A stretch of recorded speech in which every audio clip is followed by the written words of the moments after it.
Everybody, and welcome to today's video. And in today's video, I'll be doing a 2024 election prediction between Ron DeSantis and Stacey Abrams. So I'm gonna get started right away. I'm gonna start by labeling all of Abrams' safe states: Washington, Oregon, California, Hawaii, Colorado. She's not gonna do poorly enough for the Hispanic and Latino vote in Colorado. And DeSantis isn't gonna do well enough in the suburbs, especially against Abrams.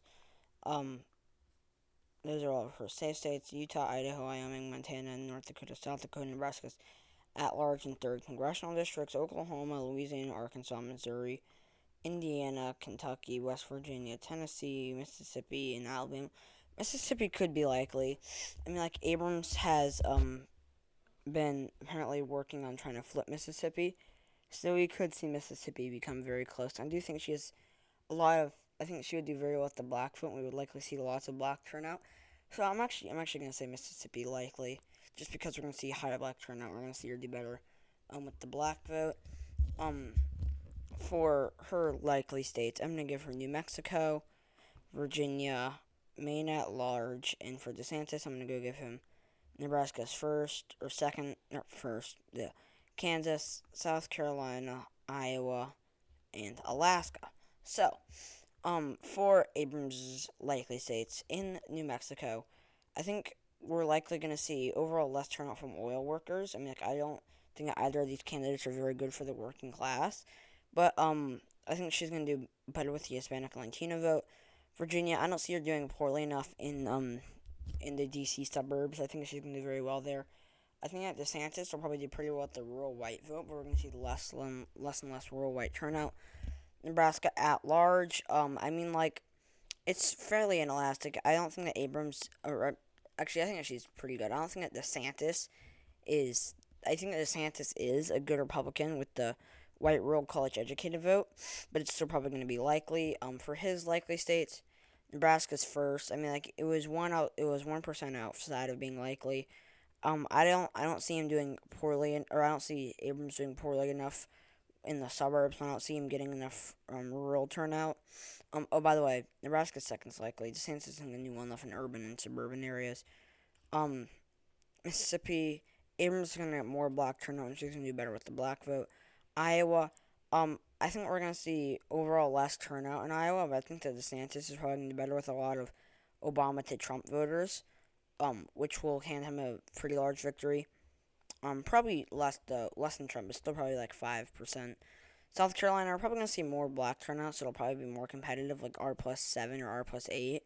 We're gonna see Abrams do pretty well with the black vote, but it'll still probably be a likely state for the GOP. For Abrams' lean states, I'm gonna go for Nevada, Georgia, Minnesota, Michigan, Pennsylvania, and New Hampshire. While DeSantis will get Texas. Oh, by the way, Florida's probably gonna be likely. And Ohio, not Wisconsin, and Maine second.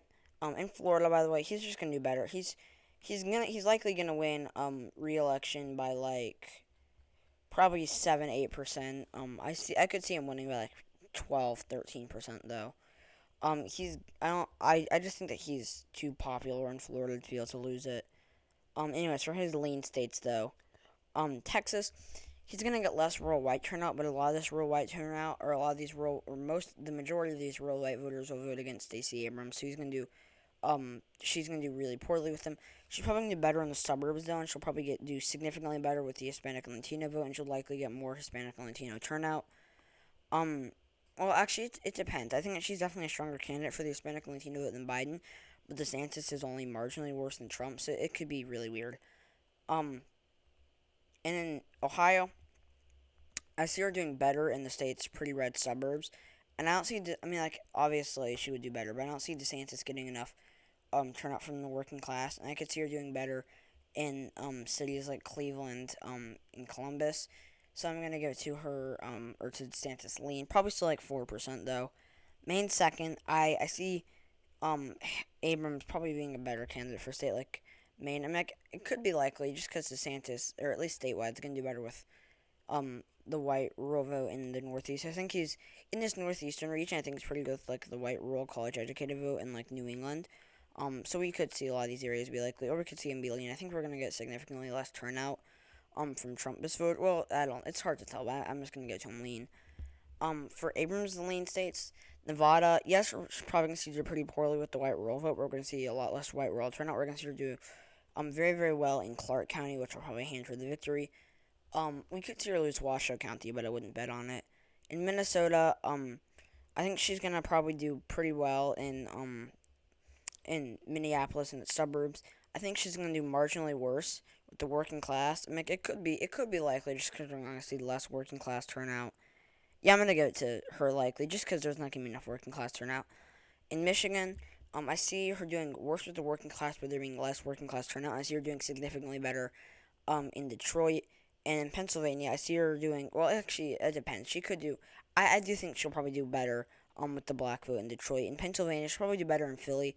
Probably do marginally worse in Pittsburgh, but we're gonna see less Trumpist turnout. But among the Trumpist vote, we're probably gonna see there's a good chance we see DeSantis do better.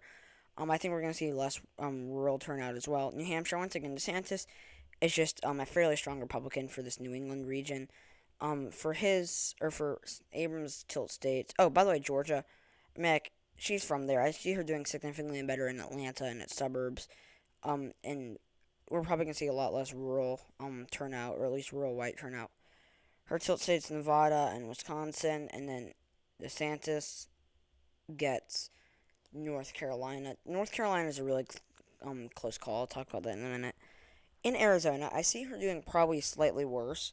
With a lot of these more traditional Republicans, I see her probably doing better slightly with the Hispanic and Latino vote, and I think those two will probably cancel each other out. I mean, like, she's just not gonna have all the strength with these traditional Republicans that Biden did, which is why it'll probably be a fairly narrow margin of victory.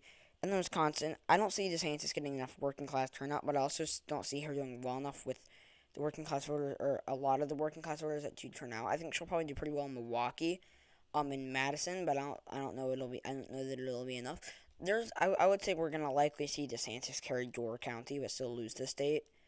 And then in North Carolina, this is a pretty close call, because I mean, like, we're we already see lots and lots of black turnout in North Carolina. I mean, like, a lot of people make it out like the problem is that the Democrats aren't getting enough black turnout, which is not the case. I mean, like, I think that I'm pretty sure black voters are actually overrepresented in North Carolina in 2020. The Democrats' problem with the black vote is not performing strongly enough with it. They do pretty poorly with the black vote in North Carolina, which is why Abrams would need to she would need to be able to win more of the black vote, and she would need to be able to do well enough in the suburbs. Two things I do think that she could do. I mean, like, I think she's a good candidate for the suburbs, and she'll likely shift them to the left. And I think that she'll do better with the black vote. And I think we're also going to see less rural turnout and less working class turnout. But I do think that DeSantis has just enough turnout, or just enough support with the working class and the rural vote to narrowly keep it red. It'll probably be the most competitive state of this election cycle. Probably like DeSantis plus .2, but I'm gonna have to nearly give it to DeSantis. It's a close call, but I'm gonna give it to DeSantis. So yeah, thank you guys so much for watching this video. If you enjoyed it, please leave a like below. Stay tuned for my next video tomorrow. Subscribe to my channel if you haven't already, and I'll see you all tomorrow. Bye.